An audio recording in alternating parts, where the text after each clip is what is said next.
Sure. All righty. Good morning to everyone, and welcome to the Full Education Committee. I am Delegate Rosalind Tyler, the chairperson of the committee. At this time, I will call the Education Committee to order. Will the clerk open the roll for attendance?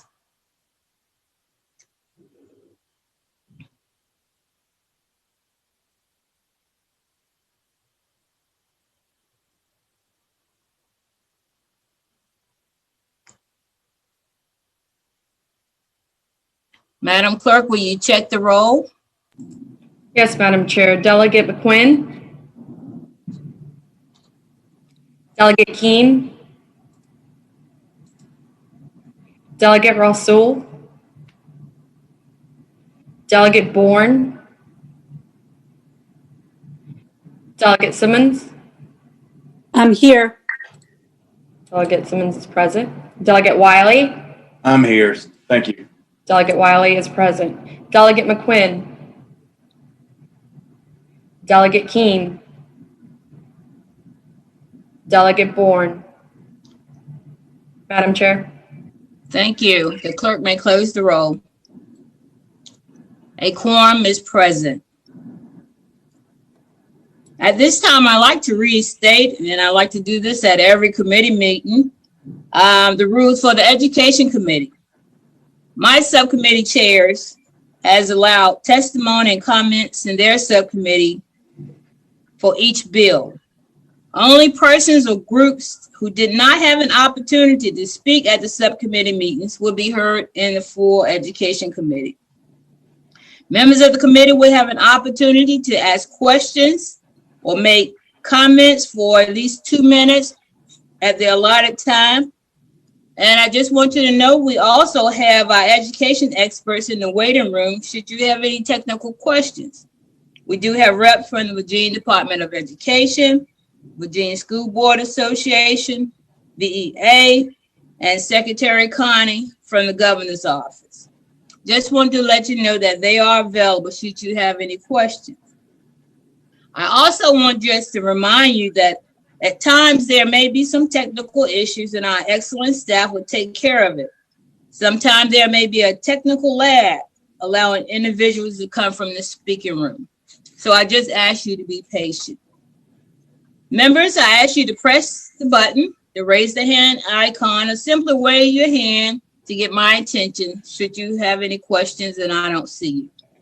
Additionally, members, keep your camera on, especially while voting, and also mute your button when not speaking.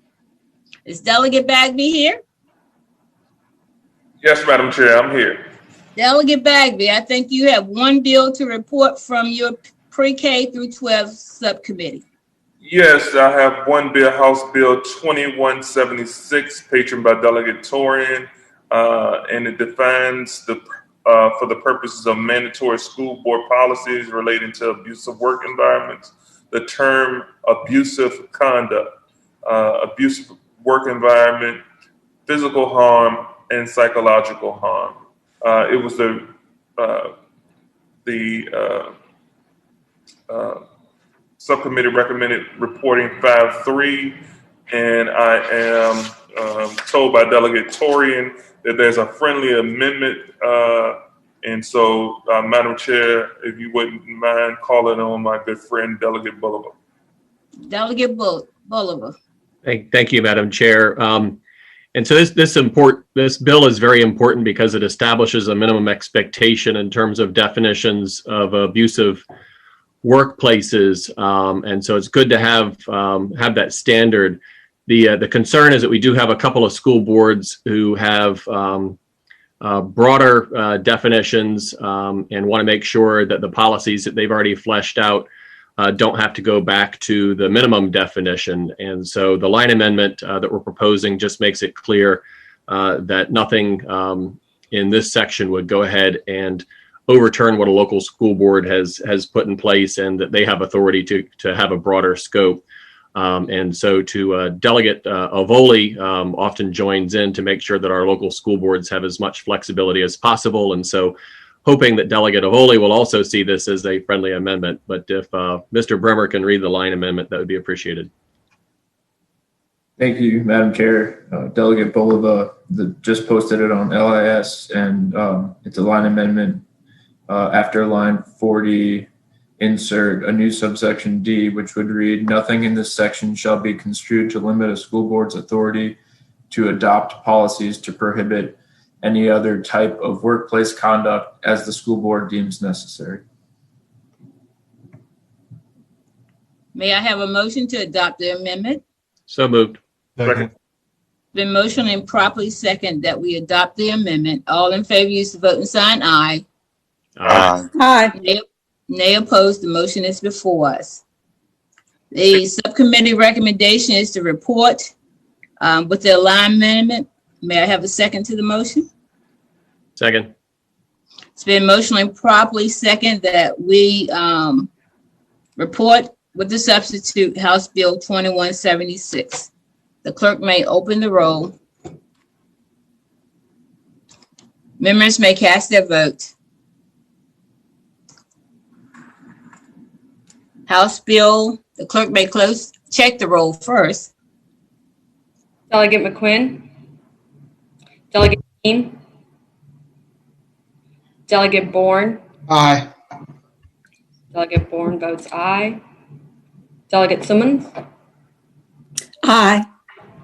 Delegate Simmons votes aye. Delegate Keane. Madam Chair. You may close the roll. House Bill 2176 reports with a vote of 12-9. Thank you, Delegate Bagby, for your fine work, and I think you have completed your docket for the session. Oh. At this time, we will continue on with our SOL and SOQ subcommittee. Delegate Van Valkenburg. Thank you, Madam Chair.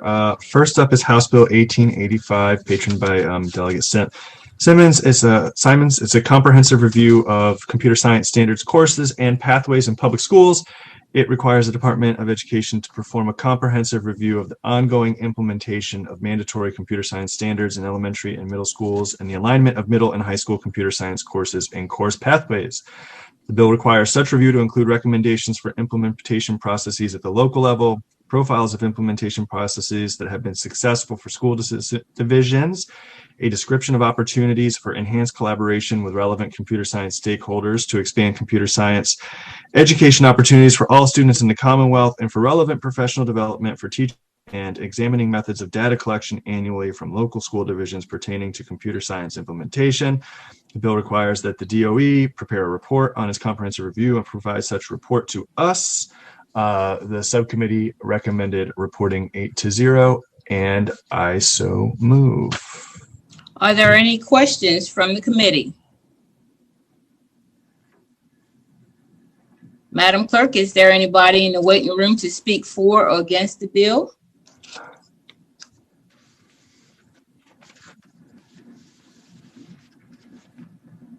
Oh, Madam Chair, sorry, I was on mute. Yes, Madam Chair, we have one speaker who did not speak during subcommittee. Randy Pearson, are you in the room?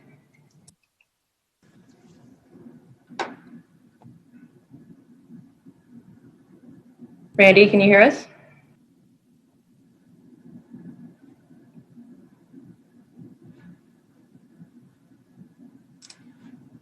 Randy is not here with us, Madam Chair. Those are all our speakers.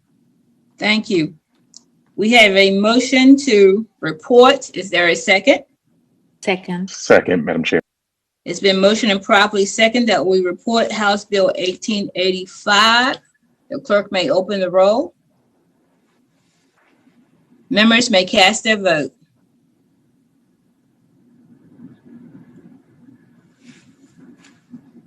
The clerk may check the roll. Delegate Keane. Delegate Simons. Yay. Delegate Simons votes yay. Delegate Robinson. Delegate Keane. Madam Chair. You may close the roll. House Bill 1885 reports 21-0. You may continue. All right, thank you, Madam Chair. Next up is House Bill 2211, which is patroned by Delegate Plum and was about IEPs, identification of necessary additional services, requires individualized education program teams to identify any children with disabilities who may need additional services outside of the school setting and to refer them to local family assessment and planning teams. It was a recommendation of the subcommittee that we incorporate this into House Bill 2117, and I so move. Thank you. 8-0 report. Is there any questions from members of the committee? Hearing none. Madam Clerk, is there anyone to speak for or against the bill? Madam Chair, give me 1 second.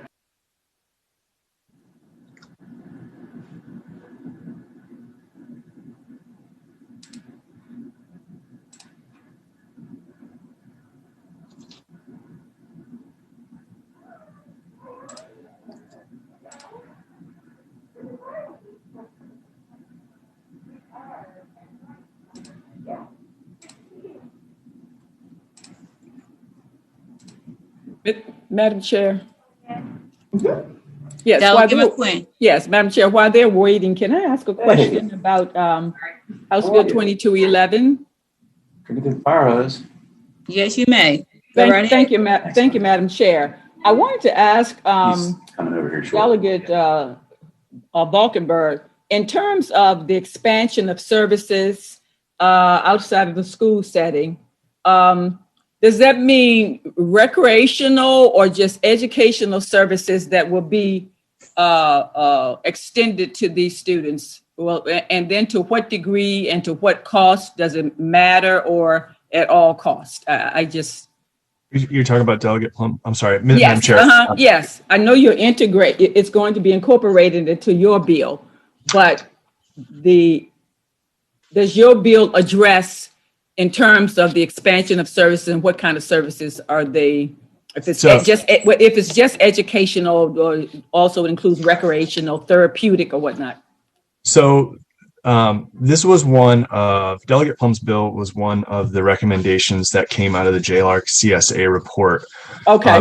And we decided to incorporate it into my House Bill 2117 so that the issue itself could be looked at as part of the working group that you'll see in the enactment clause of my bill when we get to it.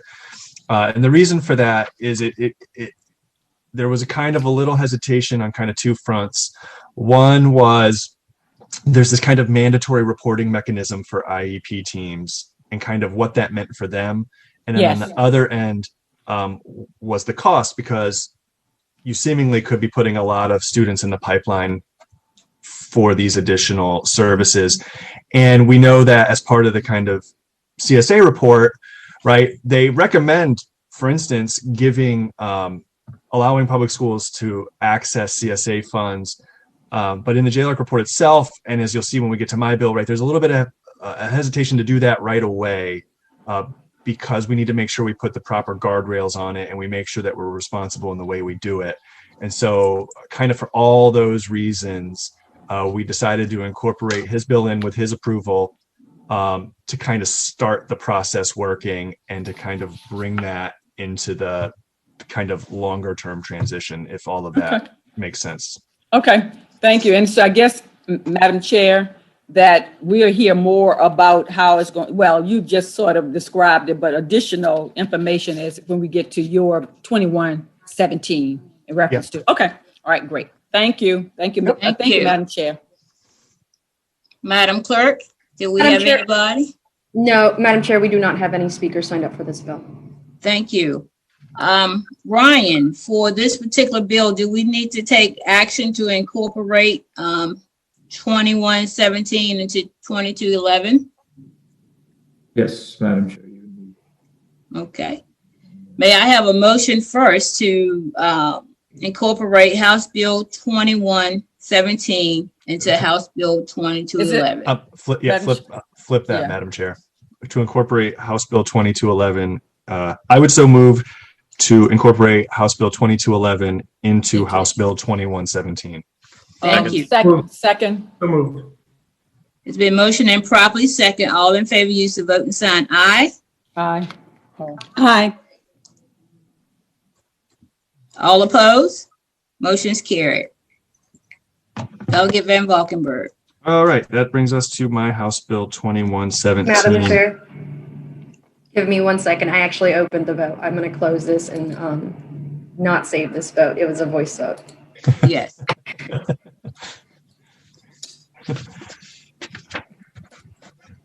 I'll wait for you, Lizette. You let me know.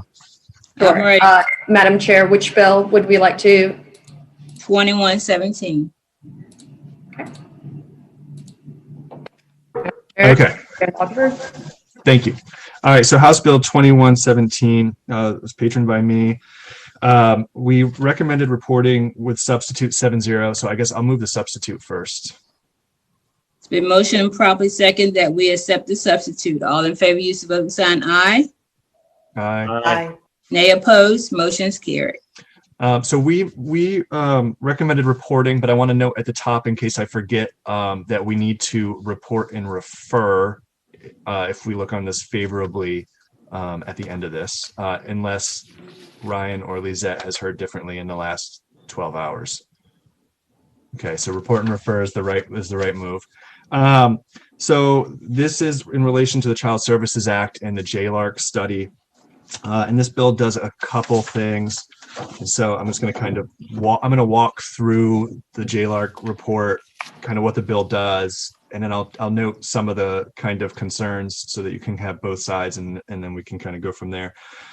So in late 2020, JLARC released a study of the CSA after kind of examining the drivers of spending growth in the CSA program, the cost effectiveness of the services, especially as it related to private special education day schools, and state and local oversight and administration of the CSA. Private day schools typically provide services to children with the most severe behavioral needs. These are children that are often nonverbal, exhibit behaviors such as aggression, self-harm, or fleeing, right? And this makes placement for them in public schools pretty difficult. And so the bill takes 5 of those JLARC recommendations, 1 through 3, and numbers 5 and 7, to get the ball rolling on a lot of the reforms that the JLARC study reported on that I think there's kind of broad consensus on. It is important to note that when we are talking about this bill is the floor, not the ceiling. And one thing I want to point out from the beginning, what this bill does not do is provide access for public schools to CSA funds. That is in the report for number 4. That is a goal that I share. I want to ultimately get to, but the JLARC report itself noted that this is a tricky and complex subject that we really need to be thoughtful about. And they said in regards to number 4, they said criteria should be developed that must be met for those funds to be spent on services delivered in the public schools. Otherwise, school divisions may use these funds for students who do not require the level of intensive services needed to prevent an out-of-school placement, right? And so, the big thing that this bill does is it allows the use of CSA funds for transition services for up to 12 months when a child is transitioning back to public schools, right? It's important to note that right now, no money is provided when students transition back to public schools from CSA funds. This would allow them to for up to 12 months. At the end of that 12 months, money would revert. The public school would then be responsible as the transition would be over. Now, at the end of the day, to reiterate, I think the goal of probably most people in here, the goal of JLARC, certainly the goal of me, is to make sure public schools have access to CSA money in general. But this is to get the ball rolling. This is to start the process. This is to start the reforms, and to allow us a little bit more time to kind of have the thoughtful guardrails on that money as needed. This bill also forms a work group that took in a lot of the critiques of the original bill and brought in a lot of this other stakeholders.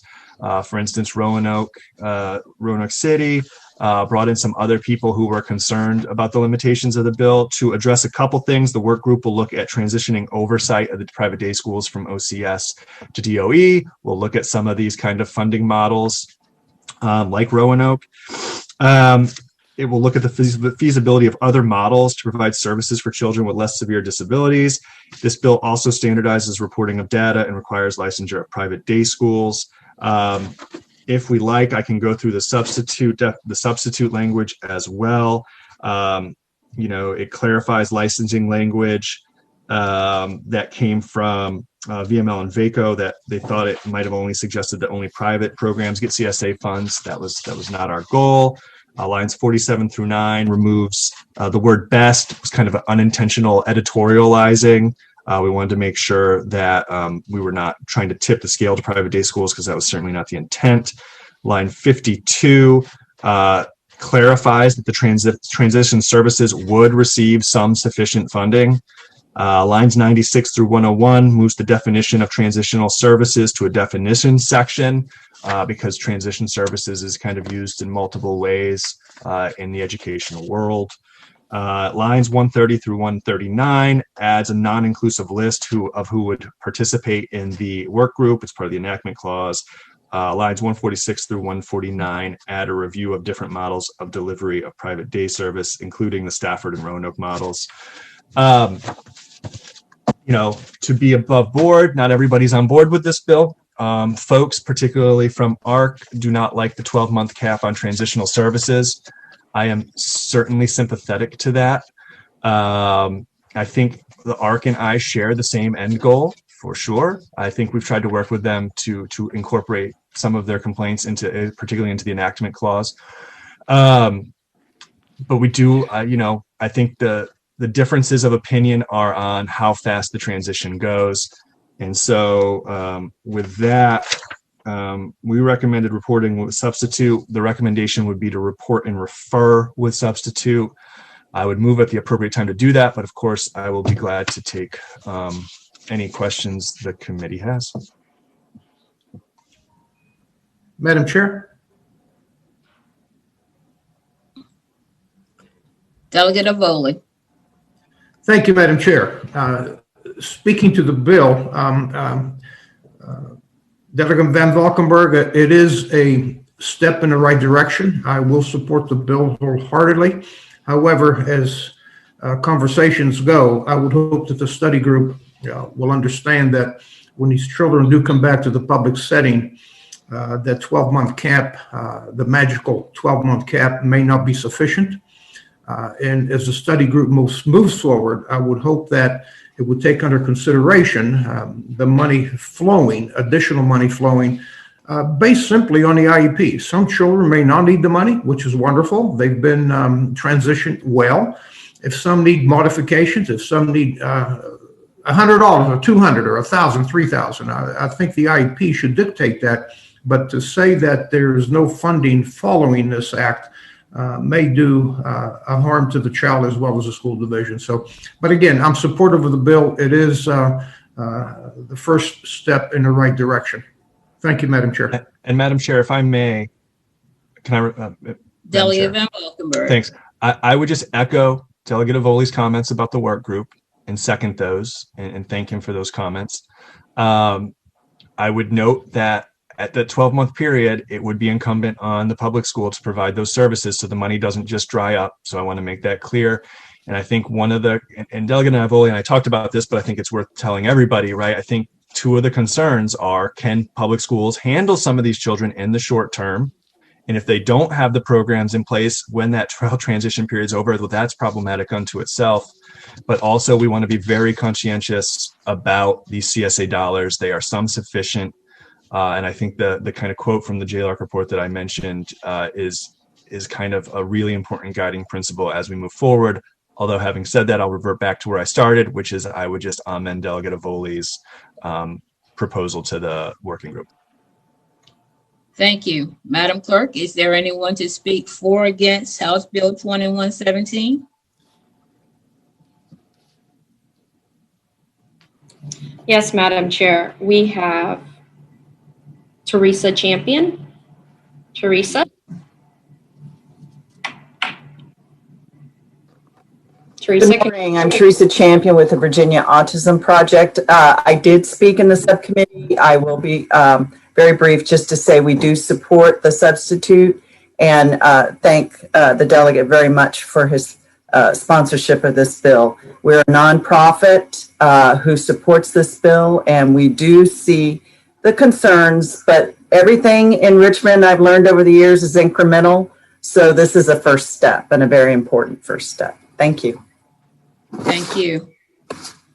Madam Chair, the rest of the speakers who are for the bill have spoken during subcommittee. We have Tom Smith, who did not have the opportunity to speak during subcommittee. Tom Smith. Madam Chair, members of the committee, Tom Smith of the Superintendent's Association. This is one of those bills where there are large parts that you support but have concerns about one or two of the other pieces. The delegate has mentioned those.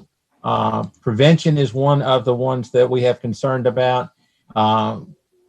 Madam Chair, having served on the first state management team of the CSA and put this program together, prevention was always a strong part of our discussions. We're concerned that prevention is not a permanent piece of this, but only a discussion point. If you go into the CSA process, you'll know that prevention of foster care is insufficient. So we would like a stronger statement on prevention services. We're also concerned about the 12-month cap on services for children. That may take longer, and also, again, those children would be served under CSA, and the 12-month cap we feel is limiting. Thank you.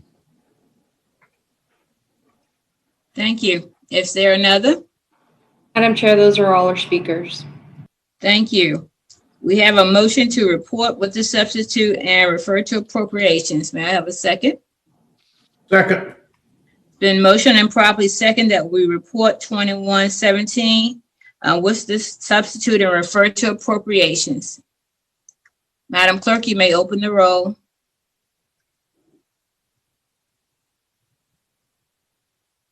Members may cast their votes. Madam Clerk, will you check the roll?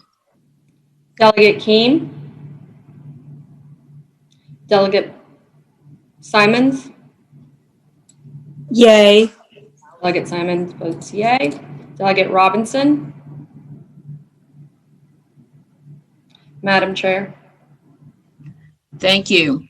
You may close the roll. House Bill 2117 reports with 19-2. You may continue.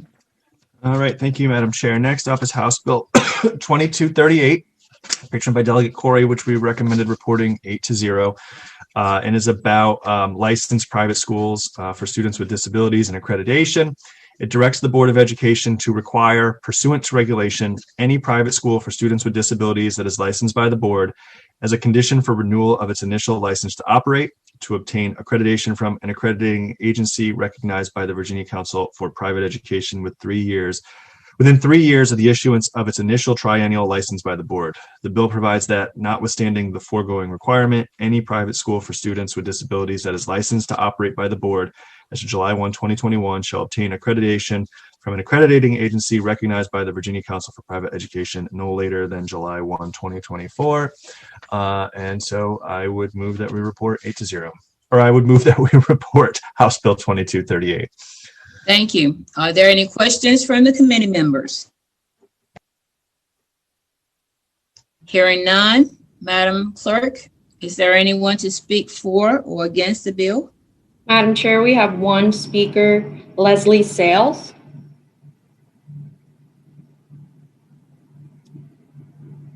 Hi, Madam Chair. My name is Leslie Sale. I'm with the Department of Education at the Director of Policy. I did have a chance to speak in subcommittee, but we'll just quickly reiterate our thanks to Delegate Corey for carrying this bill on behalf of the agency.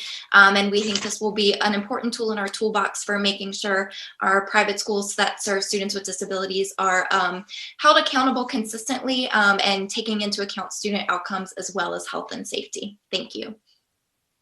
Thank you. Is there another? Madam Chair, those are all our speakers. Thank you. We have a motion to report House Bill 2238. Is there a second to the motion? Second.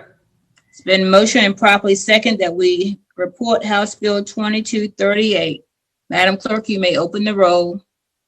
Members may cast their vote.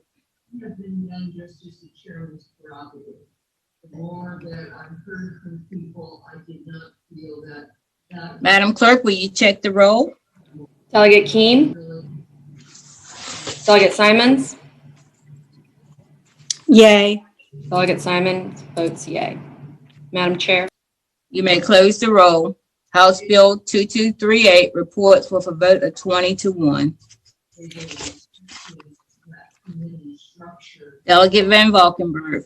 All right, thank you, Madam Chair. Next up is House Bill 2299 by Delegate Carr, patroned by Delegate Carr, which we recommended reporting 7-0. Once again, since that meeting, we've gotten a letter, so we would need to report and refer to appropriations if we report favorably on this.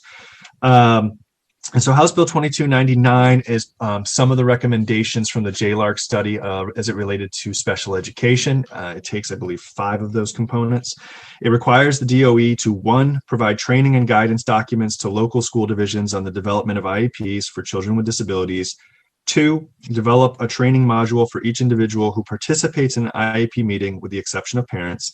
3, annually conduct structured reviews of a sample of IEPs from a sufficiently large sample of local school divisions to verify that IEPs are in compliance with state and federal laws and regulations and are of high quality.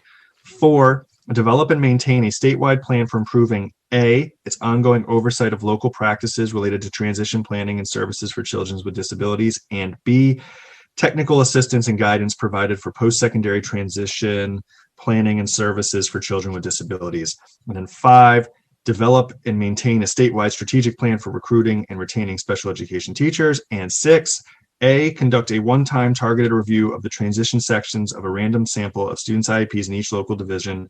B, communicate its findings to each local school division, school board, and local special education advisory committee. And C, ensure that the local school divisions correct any IEPs that are found to be out of compliance no later than the 21-22 school year. And so there were 6 recommendations in here. And so we recommended reporting 7-0. I would recommend we report and refer to appropriations, House Bill 2299. Thank you. Are there any questions from members of the committee? Madam Clerk, anybody in the waiting room to speak for or against the bill? No, Madam Chair. We have a motion to report and refer to appropriations. May I get a second? Second. It's been motioned and properly second that we report House Bill 2299. Members may cast their vote.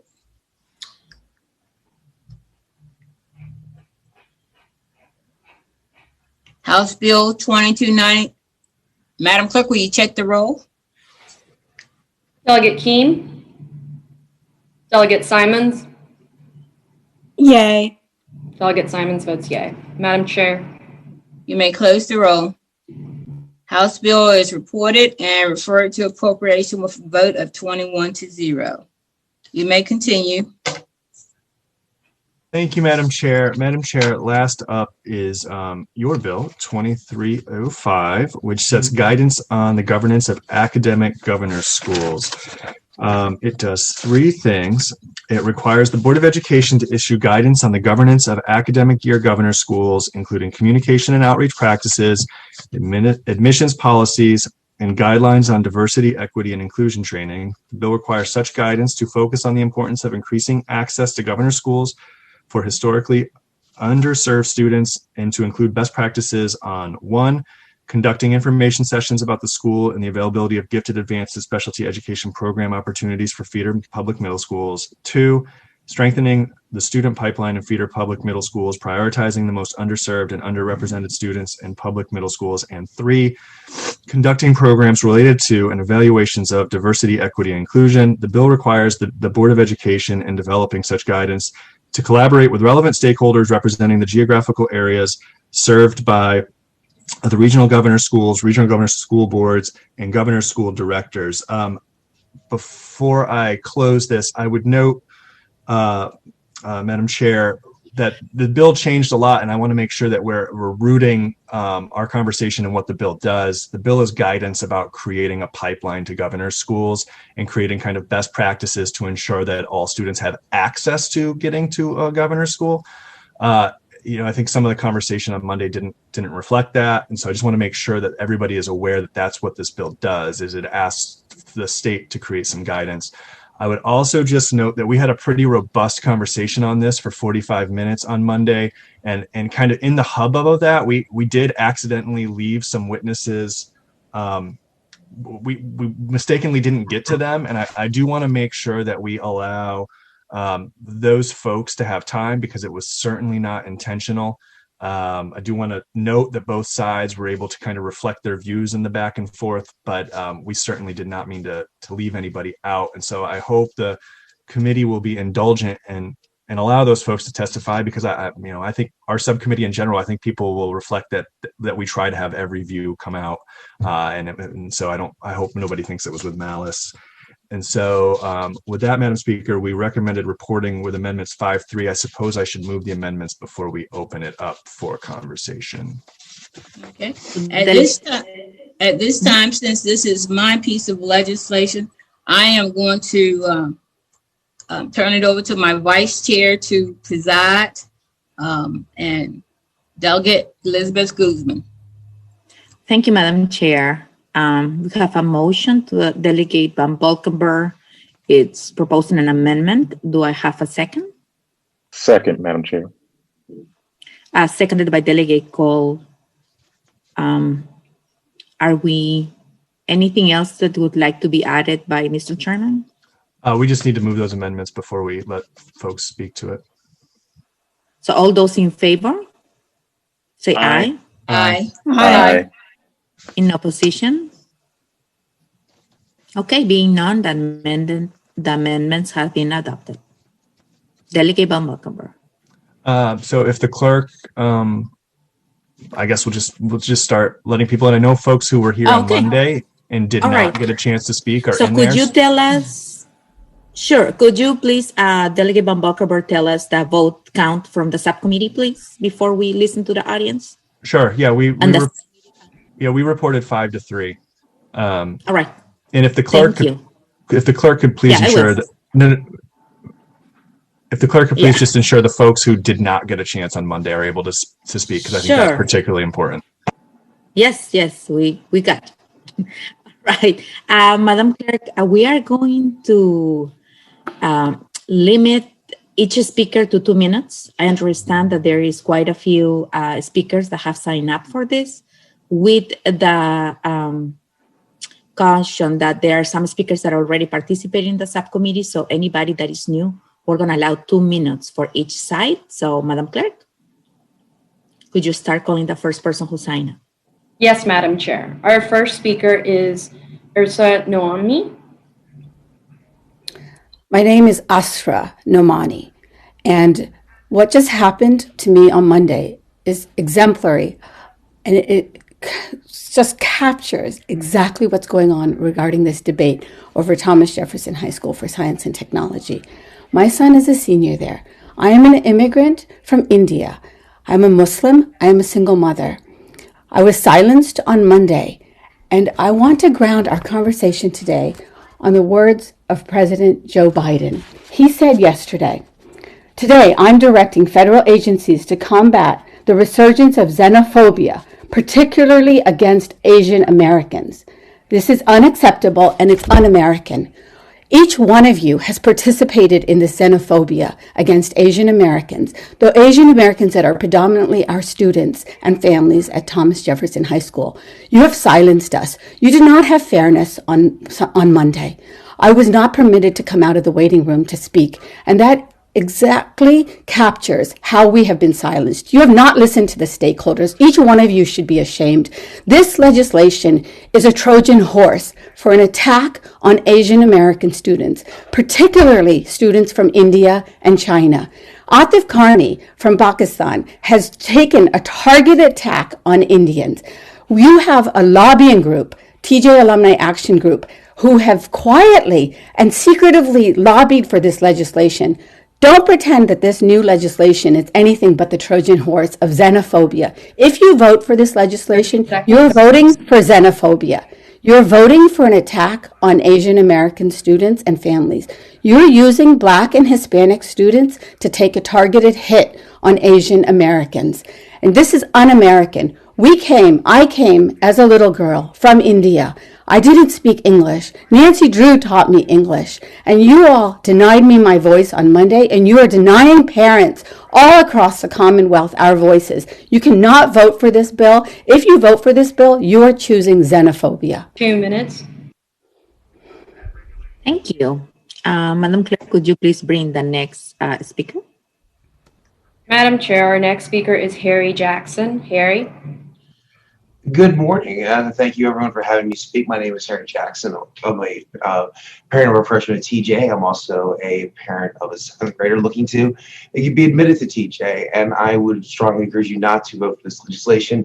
Not only is it xenophobic, it's anti-intellectualism, and also speaks of Marxist roots as well. We should not be ranking people based on race to get into a STEM school. That's 90% gifted, and trying to make it where the new numbers come out would make it about 60% gifted. You would bring down the standards. You would deny gifted children resources that they need for enrichment.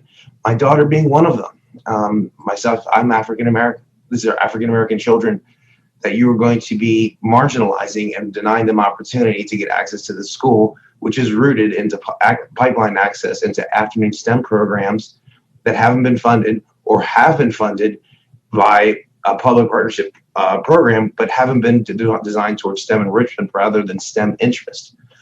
So that's all I have to say, and thank you very much for hearing me out. Thank you, sir. Madam Clerk, next speaker. Madam Chair, our next speaker is Cheryl Buffer.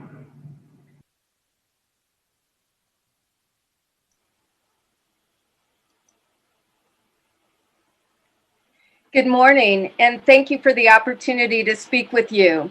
As a parent of a TJ graduate, a former teacher, an education reform professional, and a 20-year resident of Fairfax County, I too am deeply distressed at the lack of Black and Hispanic students at TJ. However, I am equally troubled that House Bill 2305 slaps a Band-Aid on the problem. It will hurt our students. It will hurt TJ's public purpose, either or both. TJ is designed to serve a small segment of our population that are extremely gifted in math and science. Students have to come ready to hit the ground running, because over the course of their high school career, they are expected to take post-AP math and science courses. And by their senior year, they participate in a year-long lab in areas such as neuroscience, quantum physics, or prototyping.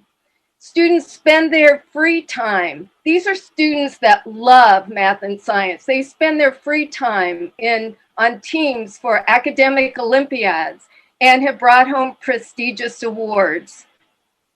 However, as you can imagine, if you admit students who don't have the requisite skills, don't have the passion to...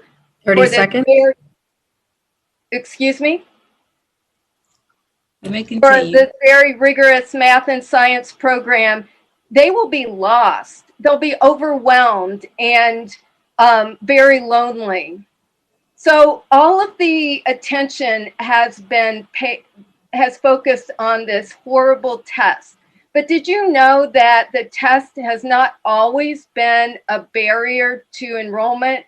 African-American economist Thomas Sowell has done research, pointed out that in 1938, Stuyvesant High School, an equally prestigious merit-based school, the proportion of Black students at the school was roughly equivalent to the percentage in the New York City that they represented.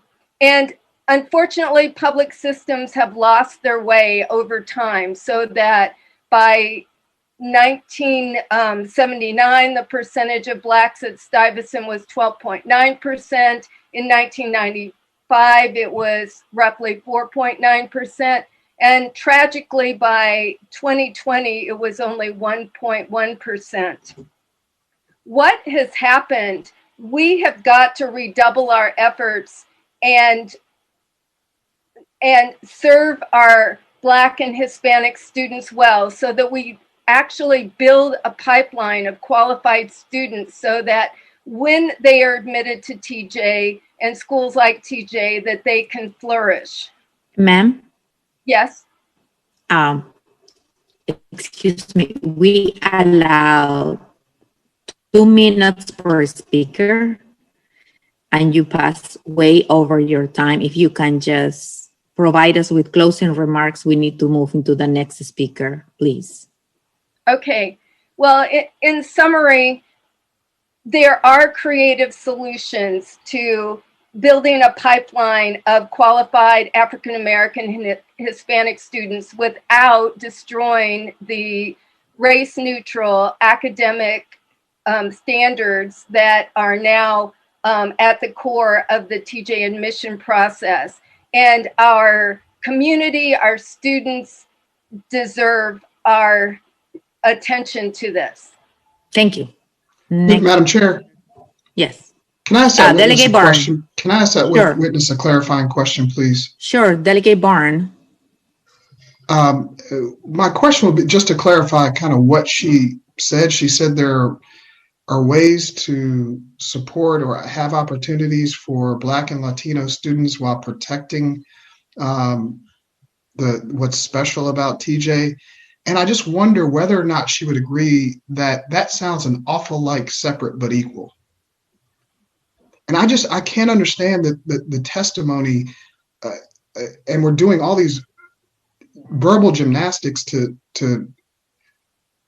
speak against a bill that seeks to help support and open up opportunities for underserved and unserved populations. So I would just appreciate an answer to the question.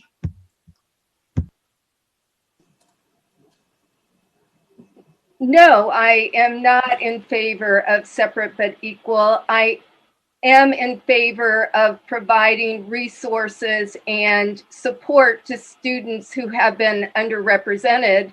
And it is going to demand that the school district and the community intensify the rigor of the math and science that underrepresented students are exposed to and have access to. Madam Chair, just to clarify, because I didn't hear the question, I didn't ask whether or not the witness was supportive of separate but equal, but I wondered whether her comments and dichotomy that she posed about Black and Latino students and protecting the unique nature of TJ sounded like separate but equal, and if so, how are we supposed to justify supporting that?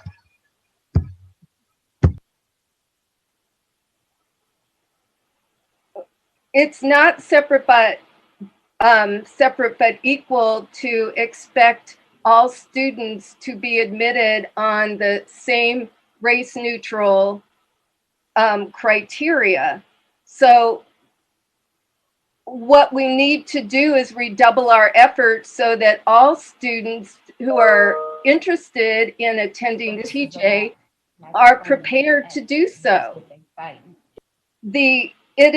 I would think that a number of people in the African American community would find it insulting that they would that we should change the standards because they are unable to pass. Thank you.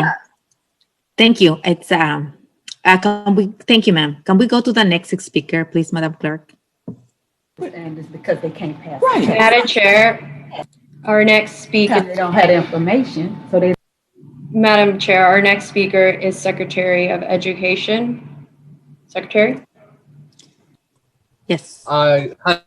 Good morning, everyone. Good morning, Madam Mr. Chair, and good morning, committee members of the committee. And thank you, Delegate Tyler, for championing this very important piece of legislation. I already spoke to this in subcommittee, so I just want to articulate the administration's strong support for the piece of legislation. I certainly hope that hearing from some of the speakers in opposition, the members of the committee realize what the administration has gone through the last 7 or 8 months you've gotten a slight taste of the massive resistance that is being displayed and that Virginia is known for. And this piece of legislation is so important, really, to start developing robust guidelines and best practices to make sure that we provide equitable access for all of our children. And this is not meant to undermine or hurt any children. So it's quite clear to me that folks are obviously going to resist regardless of how thoughtful this piece of legislation is. It's a very modest first step to start really addressing our fragmented gifted programs or governor schools, which are at the heart of modern day school segregation here in the Commonwealth. So I urge everyone here to put politics aside and vote for this very important step. Thank you so much. Thank you, Mr. Secretary. Madam Clerk, do we have more speakers? Madam Chair, we have, sorry, just double checking, Makia Little.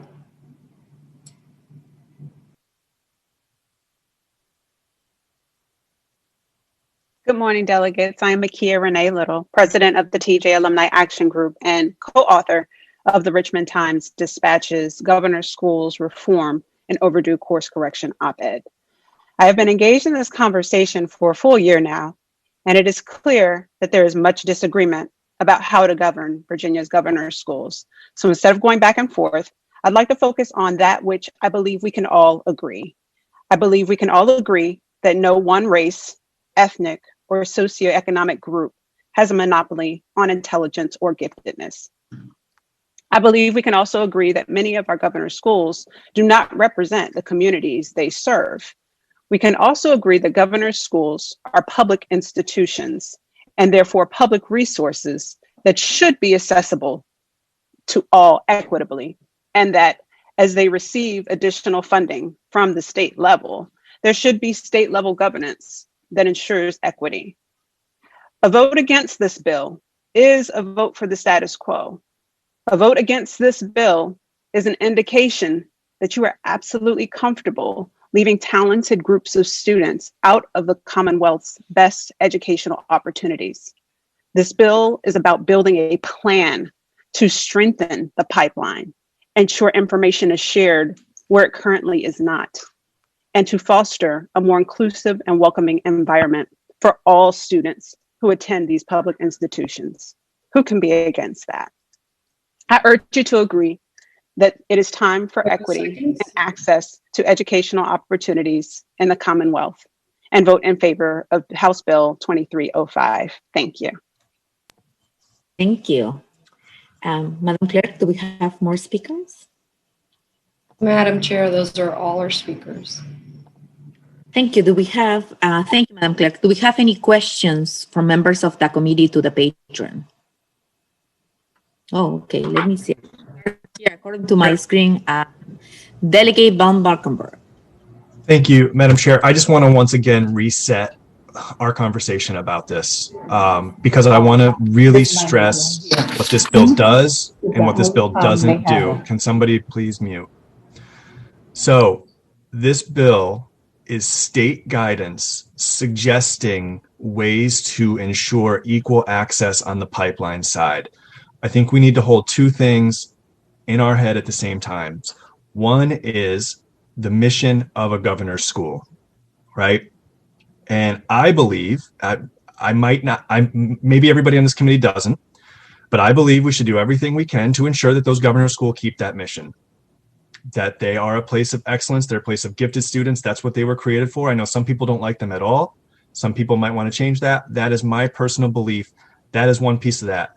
I think you can hold that in one hand and in the other hand, say, we have a serious pipeline problem where kids who have those gifts, kids who have those talents are not getting access to the governor's schools for a variety of reasons. And there are a variety of reasons. It is a complicated, tricky subject, and there are a lot of different issues at hand. And so this bill does not touch the mission of governor's schools. It doesn't. It doesn't. And I will be honest, I will never vote for a bill that tries to change their mission. I won't do that. However, we have a ton of kids being left out in certain neighborhoods and in certain schools because they're not getting access. Some of that is a function of how they apply. Some of that is a function of what classes are available at different schools.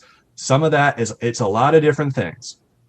This bill simply seeks to try to create a more equitable and equal opportunity of access to the application process for a governor's school.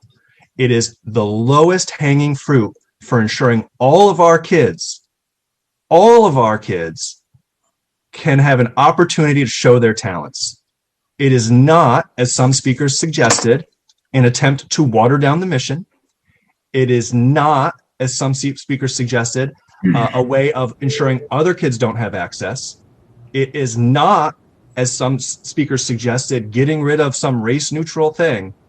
It is providing guidance to the localities to suggest how they can best optimize all kids showing their talents to get into a school that is for kids that are gifted and excellent and want to go on that path. So that is what we are voting on today. Any suggestion otherwise is wrong. Any suggestion that this is attempting to destroy the mission of government schools is wrong. And I will not vote for anything that tries to do that. Maybe some people on here will. I won't. But let's be very clear what we're voting on. Sorry. And thank you, Leo. We are so passionate about this issue. Delegate Jumbo, Delegate Aboli, you are going to have to use your raise hand feature. I have 4 speakers on the line. If you are, okay, you are number 5th, okay? Thank you. Thank you. Delegate Robinson. Thank you, Madam Chairman. I just was curious, TJ is not the only governor's school we have in the Commonwealth. And are there any speakers from any of the other representatives from any of the other governor's schools to speak to this bill?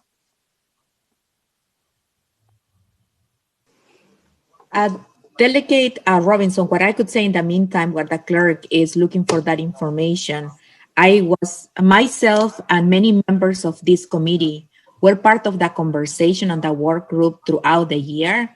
And we, in fact, have participation from across the Commonwealth. Every governor school across the Commonwealth participated in that conversation as we were having these discussions. But Madam Clerk. Madam Chair, may I speak? Yes. Yes. This is Delegate Tyler. Yes. This just didn't happen all of a sudden. And as Delegate Guzman indicated, this was a work group that included superintendents and individuals from the Virginia Board of Education and other senators and delegates. And this particular piece of legislation is not just targeted TJ Walker. This is a piece of legislation that's going to be governance for all governor schools. And it's just simply starting the process of guidance and communication. No one wants to get rid of the governor's school, but we do want to make sure that we enhance diversity, equity, and inclusion so that every child who's gifted in talent and for the students who are in underserved areas who may not get an opportunity. Thank you, Delegate Taylor. Delegate McQueen, you were next on my queue. Would you still like to speak? You're good? Madam Chair, no, go right on. Thank you. Thank you. Delegate Davis. Thank you, Madam. Thank you, Madam Chairwoman. This bill is anything but a simple bill. And I think it's very well intended by the patron of the bill, and I agree with a lot of things that she says. And I actually agree with a lot of things that I believe it was the editor of the Richmond Times-Dispatch said. A lot of her factual stuff in the beginning. What I disagree with is how we get to equity. You see, this piece of legislation doesn't, I agree with the delegate from Enrico 100%. I would never want to change the mission of this, of TJ or any other governor school.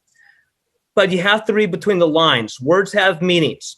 And this piece of legislation, that's exactly what it does. It opens up that door. And forgive me if I don't trust the Board of Education right now not to walk a Mack truck through that door and do exactly what the delegate from Enrico and many of us do not want to have happen. Look, I agree that it is shameful that we don't have more African Americans and Latinos at TJ. I agree 100%. But the problem isn't the admissions policy. The problem is the failure of the Commonwealth of Virginia going back, and both parties for not dealing with this underserved community before. We can have discussions all day long. Why isn't there bandwidth in certain areas? How do certain people get left out? Why don't we have charter schools? Why don't we have school choice in certain areas to bring wraparound opportunities and wraparound needs to those who have unique challenges in their families? But the Commonwealth of Virginia never faced that. We have one of the worst set of charter school laws in Virginia. We have a state that hates school choice for some reason. And how we feel better is by saying, let's bring down the bar of these governor schools so we can diversify those schools and feel better, because one day we will be able to say that, look at the diversity at TJ. I, for one, will not feel better looking at the diversity of TJ if I know we brought down a bar to get them there. You want to help the pipeline, lift up those areas at the middle school level. Make sure that they have the same education opportunity that I had in Virginia Beach, many of y'all had in Northern Virginia, and others have elsewhere. That's how we fill that pipeline. If this piece of legislation talked about the feeder pipeline and dealing with the middle schools, I would be the first one to put my name on that bill. But what it does is it says we're going to prioritize those in underserved communities, and we're going to play with admissions policies. I know what that's code words for. I've been around long enough. So if anyone here wants to pass this so they can feel better, God bless them. But for me, we've had a longstanding problem in this Commonwealth for a long time, and the only way we're going to get it is by actually helping those get into the pipeline and achieve the same bar that we expect of everyone else, not by lowering the bar. We can achieve equity, not by putting everyone into the same entity, but making sure everyone has the same level and opportunity to have that education, that they deserve to be here. They meet all the qualifications, and we don't skip these communities any further. Thank you, Madam Chair. Thank you, Delegate Davis. And just Madam Chair, I'd like to ask Delegate Davis a question. Delegate Go Davis, right ahead, Madam Chairwoman. thank you. With this particular bill, and are you indicating that because Black people or Latino or Hispanic people are causing the admissions or to be going to the governor's schools to be lowering the bar? I don't agree with that statement. No one said anything about lowering the bar. All this bill simply do is to put simply a process in order. I think that's all this bill is indicating. When it comes round to change, it has to start somewhere. And no one is targeting TJ or any other governor's school. It's just simply setting the guidance. And it's not talking about just admission process. It's also talking about community outreach, including the VEA, including PTAs, and a bunch of stakeholders. So we are not just saying that because kids are not accepted into the governor's school, that is a problem. But we do want to have a way that underserved kids have an opportunity to go to the governor's school. Yes, ma'am. And I'll answer the delegate's question. Delegate Davis, you have not been recognized yet. Okay. Oh, I'm sorry, I was answering the Delegate question. I Davis. apologize. Okay. Delegate Davis, we had this conversation in subcommittee. I serve on that subcommittee, and you are not making any new points on the subject matter that you addressed in the subcommittee. We have two more speakers. What I'm going to do, to be fair, is go to the next speaker. Madam Chair, was I going to ask the question? I believe she asked the question of myself. Is that not the case? Because that's how it started. She said, can I ask a question of Delegate Davis? That's how this started. You can let him answer. Okay. Thank you, Madam Chair. No, I do not believe at all that having a diversity of Latinos or African Americans come into TJ lowers the bar at all. You're talking to someone that graduated with a 2.9 GPA. Trust me, just about everyone of every ethnicity was smarter than I was coming out of high school, and many still are today. So I don't think that's lowering the bar at all. And I would tell the chairwoman, I do not believe that she intends to lower the bar. That's not what I'm saying. I think her and I have the same aspiration. My concern is the way this piece of legislation is written allows for that bar to be lowered. And that's my biggest concern. The minute we pass this, it goes to the Board of Education to set those guidelines. And my concern is at that point, discussion comes around that starts to lower that bar. And that's what I want to protect. I think it's what the chairwoman would like to protect. And I think that's what the delegate from Enrico would. So in no way do I believe that anyone of any race or ethnicity or sex would ever lower the bar of any school. And we need to have good diversity. I just think we have to protect the mission as well. And that would be my answer to the delegate, Madam Chair. Thank you, Delegate Davis. I just, for purposes of clarification, you used the same comment during the subcommittee, and I explained to you how offensive that sounded for people of color, and you continue to use the same terminology. So I just want to bring that to the attention of the members of the committee. Delegate Cole. Thank you, Madam Chair. I'm really just trying to figure out where we are. Are we in 2021 or we're in 1960? Because it sounds like to me we're using the same language from back in the day. Let me explain a couple of things to a few of my colleagues, because I think we're missing the point here. There's a difference between equality and equity. Equality is giving everybody the same thing. And that's what I'm hearing people, they have to be qualified Black students. They have to be qualified Latino students. But what we're missing the fact is we have data that proves that systemically, historically, that Black students, children of color, test poorly because of the systems that they're in. So if we have that data, why are we claiming qualified Black students? Because we know that they won't qualify in the current system that they're in. So we need to give them equity, meaning what they need to compare with the rest of their peers. And so I want to thank you, Madam Chair, for bringing this bill, because it's needed. It's what we need at this time. And the children in these underserved communities need equity, not equality, because they're not going to make it if they're given equality. They have to be given equity to make sure they can stand on the same grounds and they can match up with the rest of their peers. And that's exactly what this bill does. And so if you are threatened by this, or your children feel like they're threatened by this, I don't care where you come from or your zip code, you need to check your privilege, because it's not about who are coming in. It's making sure that they can match up with their peers. And we need to make sure we're giving them the equity that they need in order to succeed. Thank you, Delegate Cole. Delegate Aboli. Thank you, Madam Chair. I understand all the issues that we're dealing with here, but just a few comments. And as you know, I've always been a proponent for local control of these issues. Again, I see this as a micromanagement of local school boards. These, again, are elected officials who have a sympathetic heart, who can do analysis like we're doing here. The diversity of these governor schools haven't been involved in the development of a governor school. The Shenandoah Valley Regional Governor School, they're unique, they're different. That's why I think that this should be addressed at the local level. Again, these are elected officials who have a sympathetic heart to all children, whether they be gifted and talented or whether they be children of special needs that we have discussed today in this committee. Please, let's not micromanage the local school boards. Again, they're elected officials, they're smart, intelligent people, and we do not need to be telling them what to do out of Richmond. Thank you, Madam Chair. Thank you, Delegate Aboli. Delegate Subramanian. Thank you, Madam Chair. Madam Chair, speaking to the bill. Go ahead, Delegate Subramanian. Thank you, Madam Chair. I made several points in subcommittee. The only new points I will make is, I think Delegate Davis mentioned that this doesn't address the pipeline, or this isn't about the pipeline. The legislation uses the word pipeline.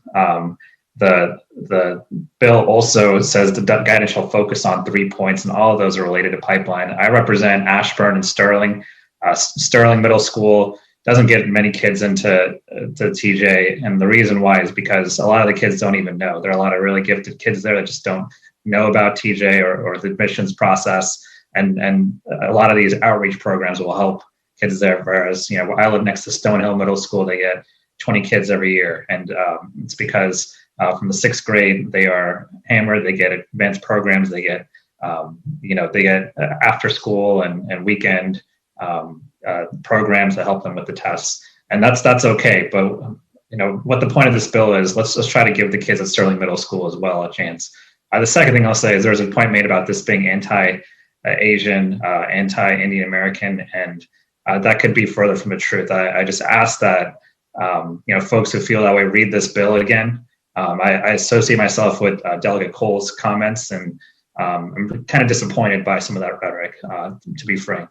And I think that those comments, as the only Indian American elected to this body, those comments do not reflect the feelings of this community. I think the Indian American community I know here in Loudoun County and Fairfax County believes that the intentions behind this bill are good, and that they support diversity in these schools. I think many of them agree with Delegate Van Valkenburg that we don't want to lower the standards, but allowing kids of color, of all colors, and you don't need to lower the standards to get those kids in. I mean, that's the reality, and that's what Delegate Guzman said. I agree with those comments. So, I hope that rhetoric goes away quickly, and I thank the committee for pushing back on that. Thank you, Madam Chair. Thank you, Delegate Subramanian. Delegate McQueen. Thank you, Madam Chair. Madam Chair, hearing this conversation just speaks volumes to how far we have come and how far we have yet to go. I raised my hand several times, and I put it down because I guess there was something just somewhat of anger and just feeling sorry for where we are and some of the thinking and some of the things that I've heard, because they were so many buzzwords, and many of us who sit here, we know exactly what is meant by it. First of all, let me just correct something. When you talk about underserved and unrepresented students, you're not just talking about Black students and students of color. I know and grew up in communities where there were plenty underserved white communities, okay? Southwest Virginia is one of the most underserved places that we have in our Commonwealth. And I dare say that there is probably a very small percentage of Blacks who are living in that area, and possibly, and I don't have the statistics before me, but communities of color. And I know that they are underserved. I know the poverty that exists there. So when you're talking about underserved, it does not mean that it's just Black students and students of color. The other pieces I want to say is that when I was on the school board in the city of Richmond, I was at the table when we began to devise the plan to open a Maggie Walker, governor school. I also, and I wish I could go back and get that records of the things that I said, because I didn't want it to be an exclusive club at that time, and I still don't want it to be. And unfortunately, it's moving in that direction. This bill does not lower the standards. This bill says, and Josh Coles was just phenomenal in articulating what is going on here and where we're trying to go. I want to thank the chairwoman for bringing it here. And Dr. Avoli, you said, let the local governments handle it. Well, I think we need to give them some guidance. And it's difficult because just as we are getting from the public this kind of pushback on moving in this direction, the local government, I'm not sure that they would have the wherewithal to really deal with it. They haven't. And so that's why it demands for us to step up and say, let's look at the issue of equity. Let's begin to make sure that every child that's in a certain category that this school has been developed for, let's make sure they have an opportunity to walk through those doors. We have the next astronaut, scientist, president. We have, you just name it, that's going to come out of the governor's school. And we want to change, we're trying to change the society. We're trying to change the world in which we live. So no longer it's monopolized by a certain group of people. Give everyone a chance to prosper, everyone a chance, opportunity to be educated and have the best of what we have to offer. there is a problem, and it's not this process. My problem is with all of it is that, again, and maybe Delegate Davis alluded to it, is that for 20 some years, those who have been in charge, who have been in these seats, have not addressed issues of equity and equality and justice. And therefore, in Southwest Virginia, you got one thing going on. In city of Richmond, you got something else going on. In Chesterfield, there's a different kind of offer in terms of education. We have an opportunity to create a paradigm shift. And I, for one, am determined to help make it happen. Thank you, Madam Delegate Tyler, and for bringing this forward. And I would hope that all of us would see the best interest in every child and support this House Bill 2305, not for ourselves and not for what is politically right for you. It is about looking at a future generation where equity and inclusion is the priority. That's what it's all about. Thank you, Madam Chair. Thank you, Delegate McQueen. Delegate Van Valkenburg. Yeah, I think as we wrap this up, I just want to go back and just kind of root us back in what this bill does, just before we vote. To Delegate Avoli and Delegate Davis's points, this is guidance to the local governments to try to find a way to bring more kids into the application process. It is not some hidden agenda, as Delegate Davis suggested. And to Delegate Avoli's point, this is not going to mandate on the localities and crush them. This is guidance to suggest best practices for how we can get the most kids possible to be applying to these schools so that, right, everyone's talents are being recognized and we can get the most exceptional kids in these schools no matter where you come from. So I just want to make sure that we are all on solid ground about what this bill does before we vote. Thank you. And at the appropriate time, Delegate Guzman, I will re-say my motion from the very beginning. Thank you, Delegate Van Valkenburg. Delegate Avoli, I have Delegate Wampler has been raising his hand, lowering his hand. I just want to make sure that whether he wants to participate. Delegate Wampler? Thank you, Madam Chair. May I speak for a minute? 1 minute. I'll keep it short. Sure, for a minute. Thank you, Delegate Wampler. I just wanted to say to this committee, I don't have incredibly strong feelings on this bill, but I've been moved this morning, particularly by Delegate McQueen's comments. I just wanted to say I so appreciate you recognizing Southwest Virginia and some of the struggles that we have here. Certainly on the racial front, they are still existent here, but also on the opportunity issue for students across Virginia, not specifically to governor schools.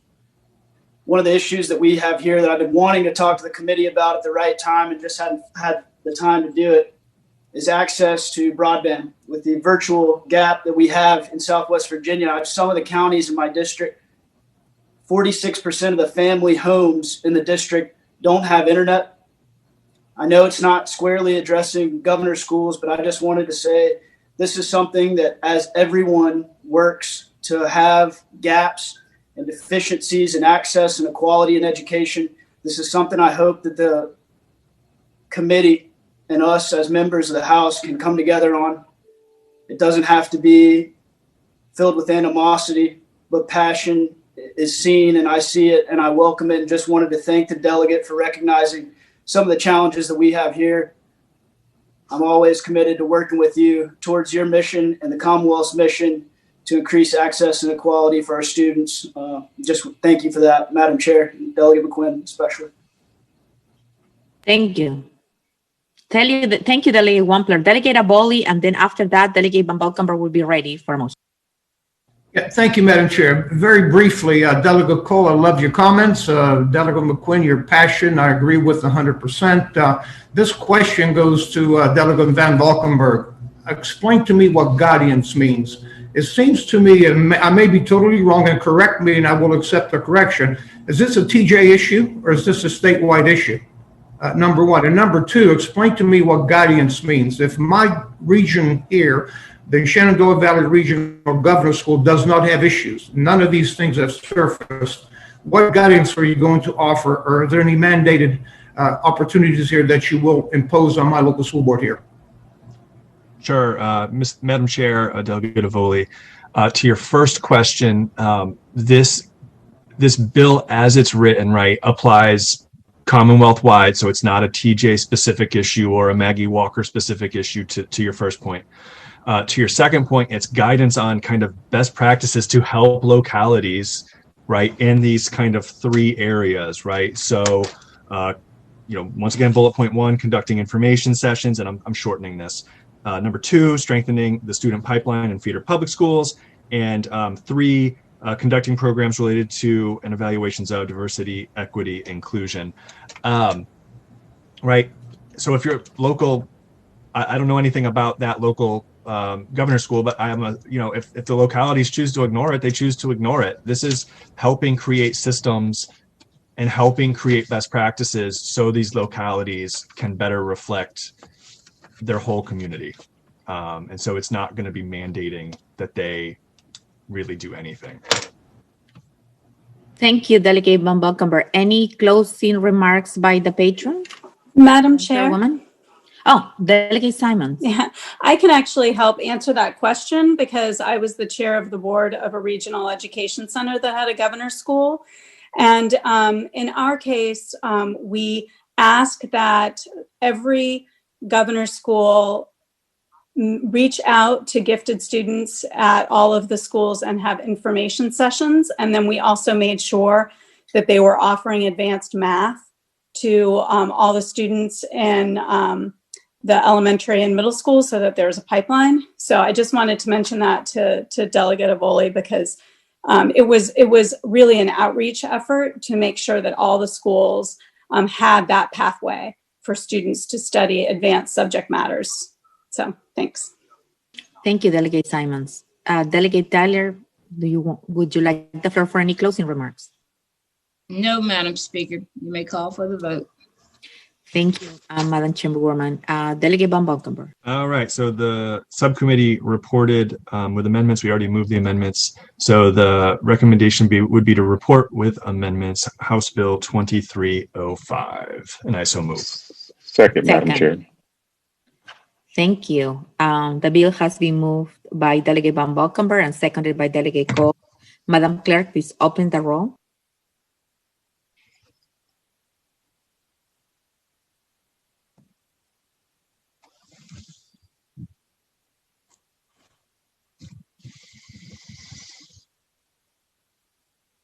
Delegate Bagby. Delegate Bagby votes aye. Delegate Bagby votes aye. Delegate Simons. Aye. Delegate Simons votes aye. Delegate Wampler. Madam Chair. Okay, Delegate, let's close the rolls. The bill reports 14-7. And I yield the floor to Madam Chairwoman. Thank you, Delegate Guzman. At this time, I believe there's no further business before this committee. I thank you for supporting my House Bill 2305. Just announcement for our committee members that we will be having 2 more meetings next Monday and next Wednesday, and at that time we should be able to complete our docket. Again, thank you so much for being with us, and may I have a motion to adjourn? So moved, Madam Chair. May I have a second? It's been motioned and properly second that we adjourn. Thank you and have a great day.